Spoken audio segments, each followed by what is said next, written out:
may be seated. And by you, I mean everyone except for Hjordis. Hjordis, I'd like to call you forward. This year at CLC, we're celebrating our 60th anniversary as a congregation. You can come on forward, Hjordis. Hjordis has been there. I'm going to steal your thunder. But Hjordis has been here for 55 of those 60 years. One of our longest time members. And what's neat is next week we have, I'm sharing who's next week, that's fine, I know that's a practice not to, but Bill and Laura Prang will be jointly sharing their story. They've been at CLC 5 months, which will be great, right? It is the same God who is at work among all of us, whether 5 months or 55 years in this place. So Hjordis, welcome. Let me get out of your way.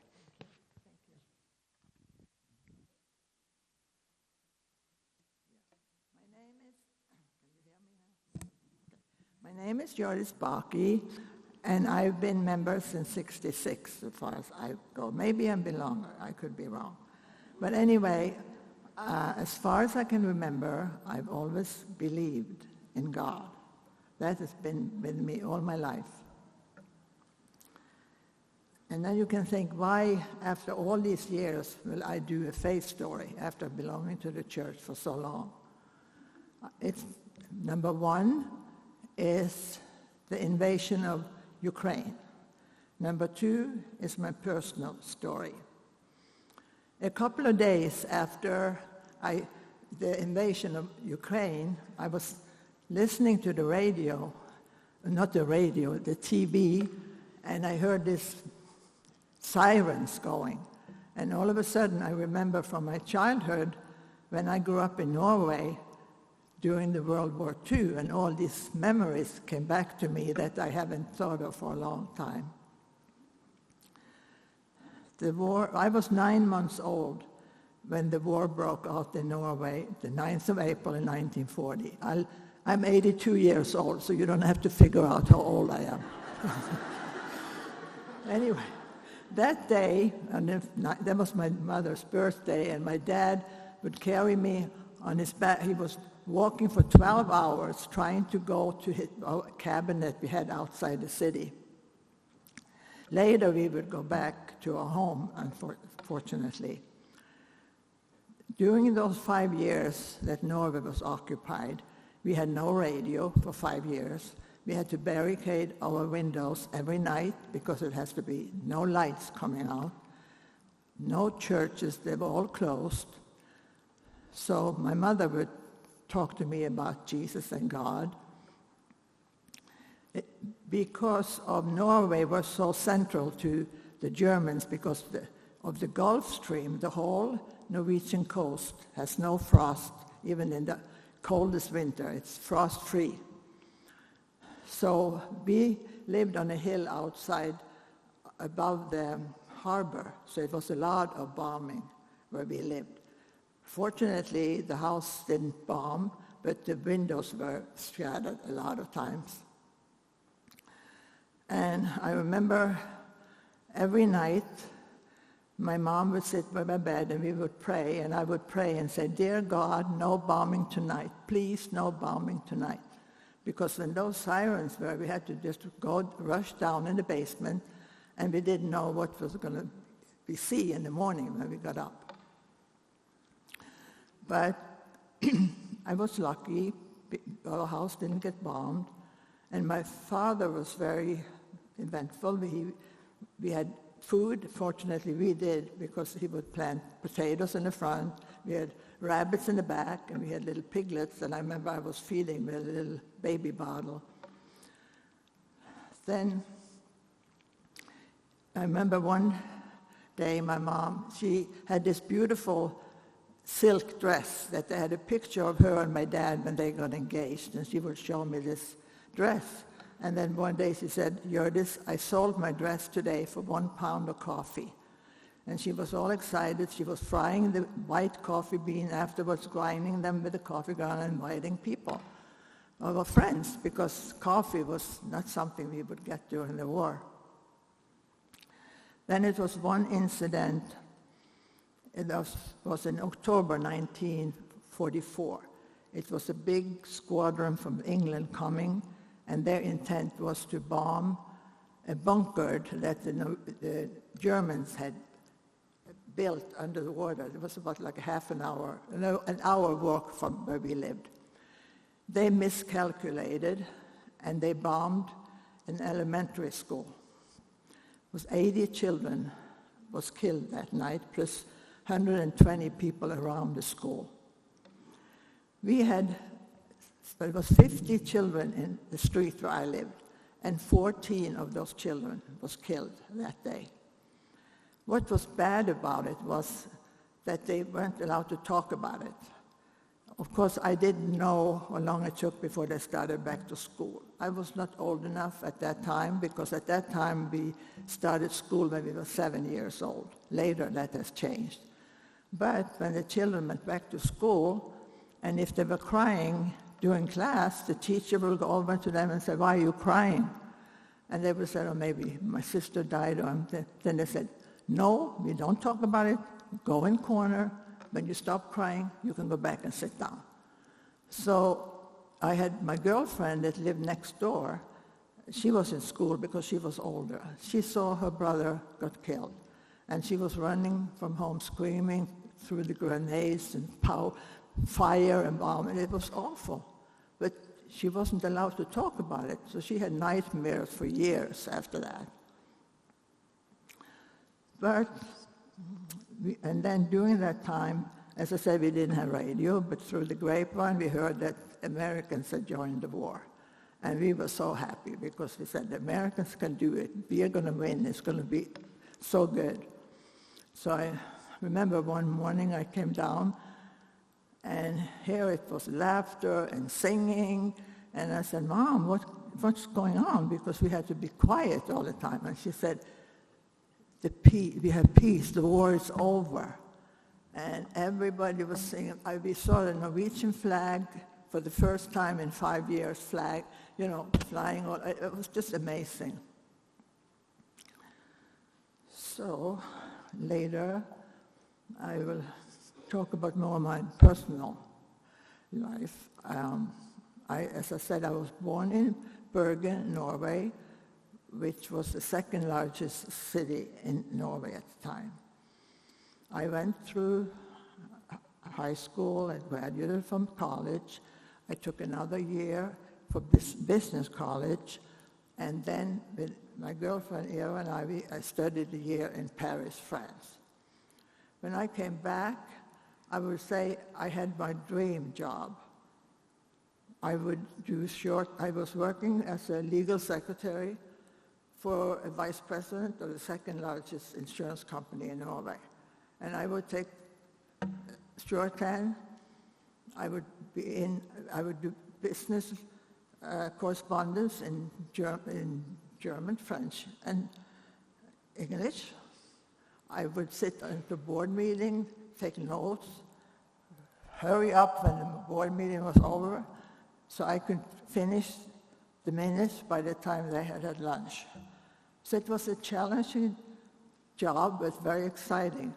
Why I describe this to you now is that because the job I later had in my life was so completely different from what I was educated to do. So I had this dream job. Excuse me, I have to drink.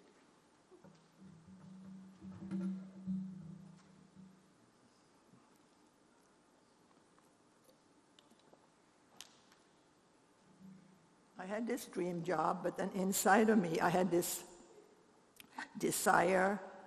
I guess it must be the Viking blood in me. I wanted to see America.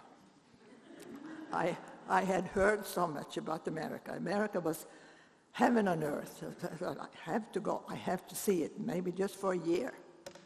So I contacted my uncle, my mother's brother, that had immigrated, and he lived in Minneapolis. So after he said that he would sponsor me and vouch for me, but still it took about 5 or 6 months, because we had to have smallpox vaccine, we had to have x-ray, we had to background check.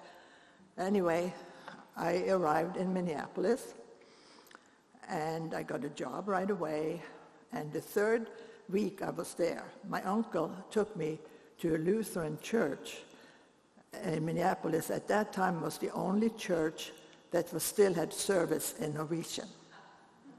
So I went there, and it was a nice service, and there I met my husband. So I had to come all the way from Norway to America to meet another Norwegian. So anyway, we started dating, and after a year, we got married. Then we decided that we wanted to see sunshine and go away from the cold weather in Minnesota.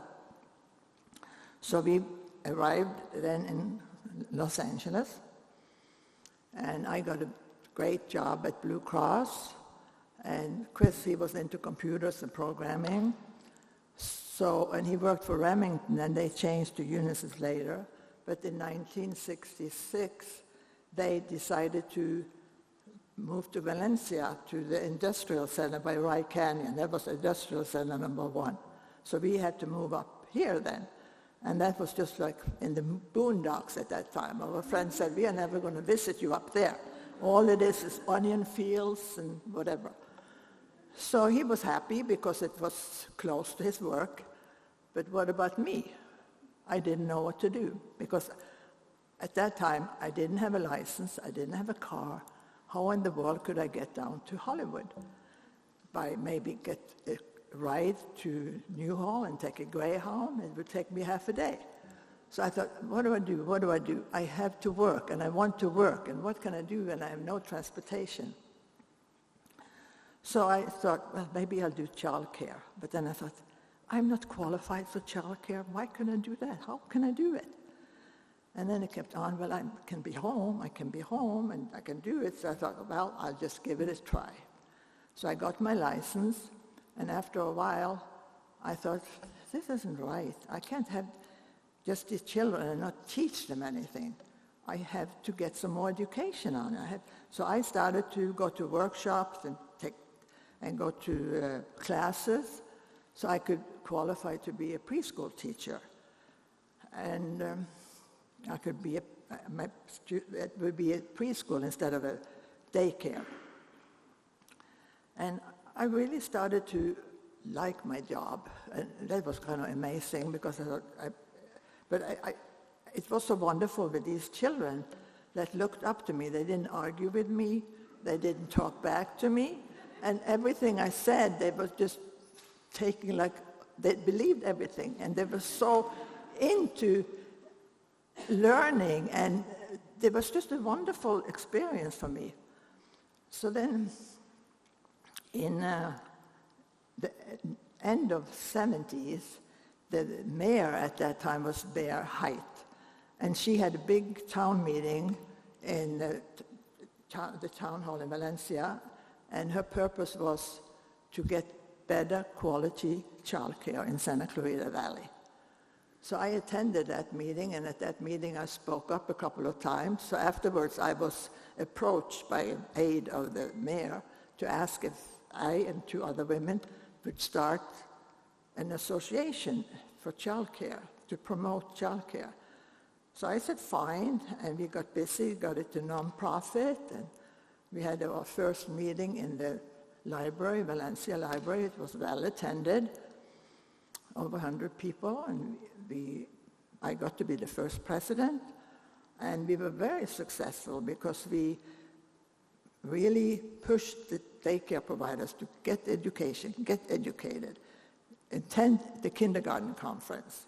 And I would approach the kindergarten teachers and ask, what do we need?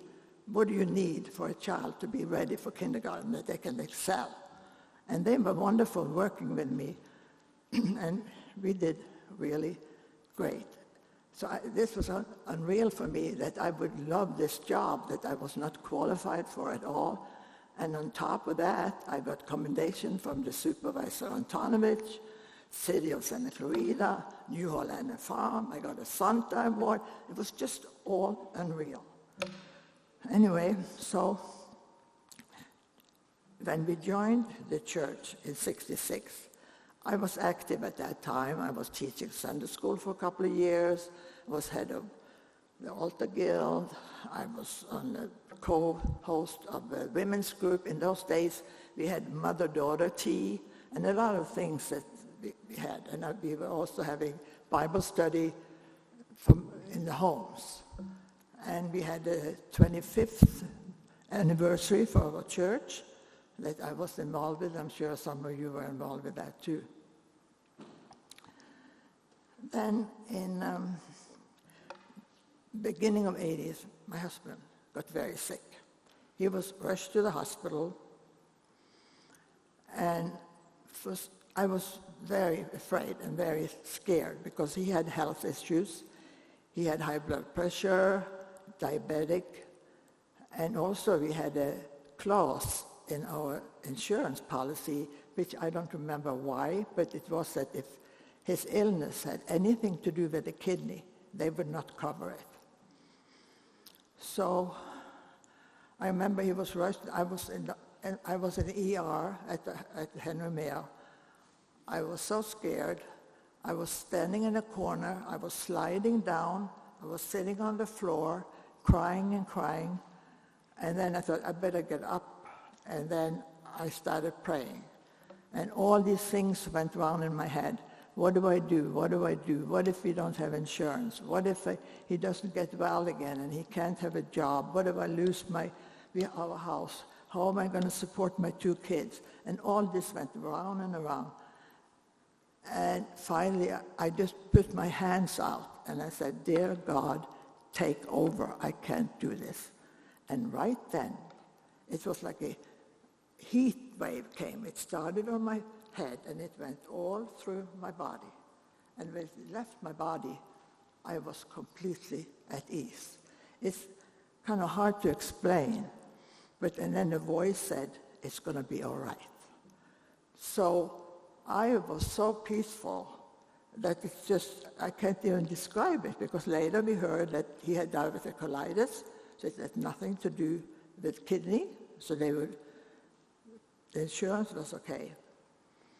He was 6 weeks in ICU, and it was touch and go for a long time.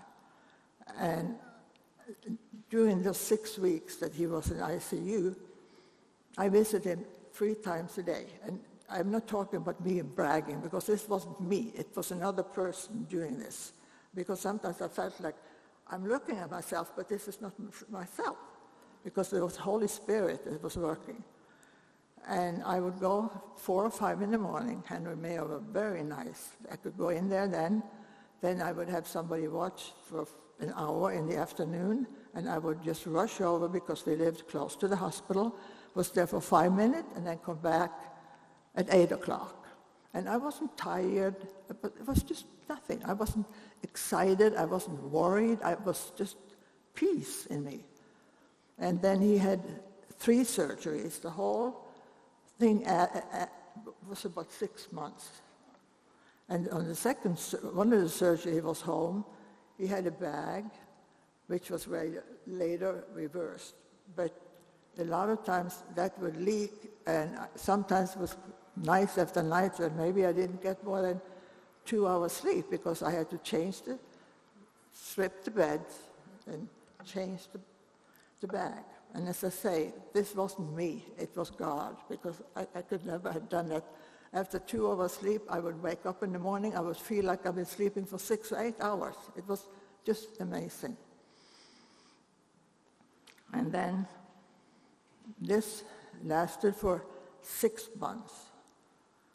And when he was discharged from the hospital the last time, I went and I talked to the surgeon, and I thanked him so much for what he had done. And he looked at me and he said, "Don't thank me." And he says, "Thank the guy upstairs." And I thought that was I said, wow, how wonderful for a skilled man like that to realize that we need God. So, and then after 6 months, this voice inside of me said, "Okay, you don't need me anymore. Go back to your real life." And after that, it was my real life where You worry, you had bad days and good days, and, regular like we do. But those 6 months, I think even with all the turmoil, was the most peaceful time of my life. I was thinking many times, that must be how it is in heaven, that we have no worry, we don't worry about anything. I also had another experience. Some years later, I had an opening in my preschool. This lady came to me and she said, "Can you please help me?" So I said, "Well, what is going on?" And she said, she had a beautiful 8-month-old boy. And she said, "It's nothing wrong with him. I've been to all the doctors, but he just cries all the time. My mother won't take care of him when I had to go someplace. My mother-in-law won't take care of him. I don't know what to do."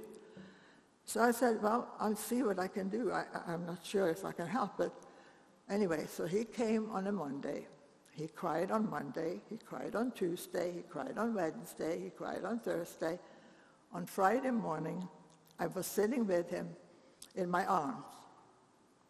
He was looking at me, I was looking at him, and all of a sudden, it was, I can't explain it, more like lightning or an arrow that went, I could feel it came from one eye, from my eye, right down to his eye. And it was a red circle around in the middle of his eye. And he was jolted, I did something like that, and then he stopped crying, just like that. It was just amazing. And after that, he was like a wonderful child playing. And after being crying for almost 3 months, it stopped just like that. It was just a miracle. It was something. It was just really. Anyway, after 38 years of marriage, my husband passed away. I then was a widow for 18 years. And about 4 years ago, my daughter came to me and she said, "Mom, you have to find somebody to be with in your life. You need a nice person." And I said, "Oh, well, whatever." She said, "Oh, yeah, we are going on the internet. We are going to find somebody." I'm sorry, I have to.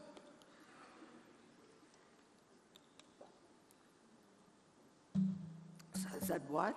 "Yes, I'm going to do everything for you. I'm going to do the profile. I'm going to take pictures of you." And we said, "We are going to harmony.com. And there it's all kinds of questions." And she said, let's go to your computer, Mom. And you're going to sit with me and I'm going to do it.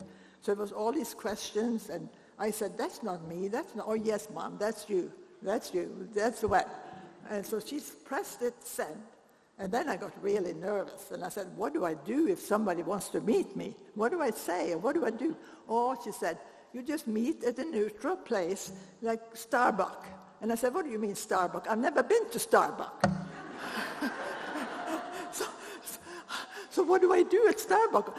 So I don't know what to order. She said, "Okay, we are going to go for a trial run," she said. So she took me to Starbucks. And then she told me, "Okay, you order this and this, so you look like you are really sophisticated." Okay, so I went back, and from long story short, I met this wonderful guy named Rick. We met and we dated for a year, and we got married, and next month we've been married for 3 years.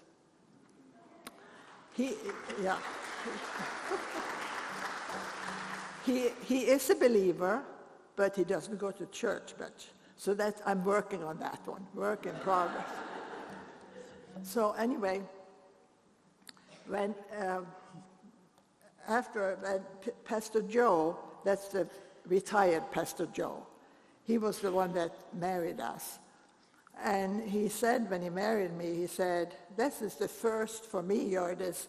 I married your daughter, and now I'm marrying the mother." Well, so, okay. So, and both my kids were very active in church. My son was baptized in the Norwegian Siemens Church in St. Pedro. My daughter was married here. They both went to Vacation Bible School. They were confirmed here. They're active in youth group. So it was really nice. But anyway, when my daughter got married, Pastor Joe married her, of course, but she didn't get married here. We had rented a place at Willowbrook. It's north of Lake Hughes. It's a beautiful valley like that. So we were going to, so I have to tell you this story about Pastor Joe, because we had what do you call it? The trial, the rehearsal dinner. And Pastor Joe was late. So we were waiting and waiting. And then finally the coordinator said, we have a lot of things to cover tonight. Do you mind if one of you can play to be Pastor Joe and we can just get started?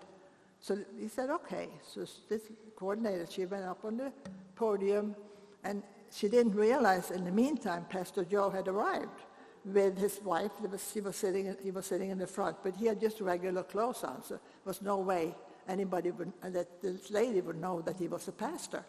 So she pointed at him and she said, could you please pretend to be the pastor? And he said, sure. So he said, sure.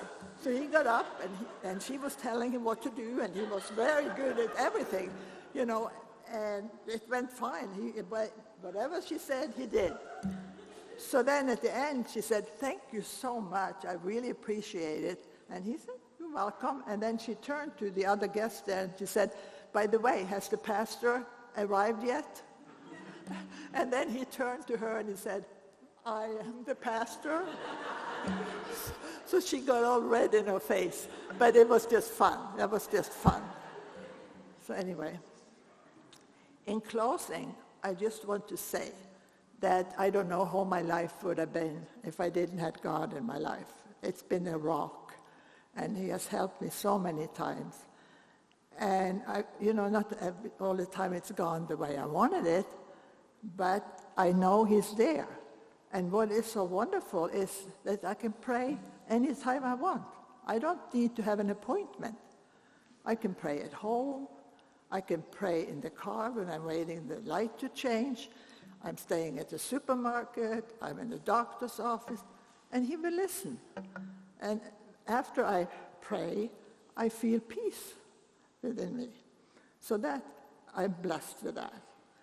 And I just want to say that I started with Ukraine and I'm ending with Ukraine.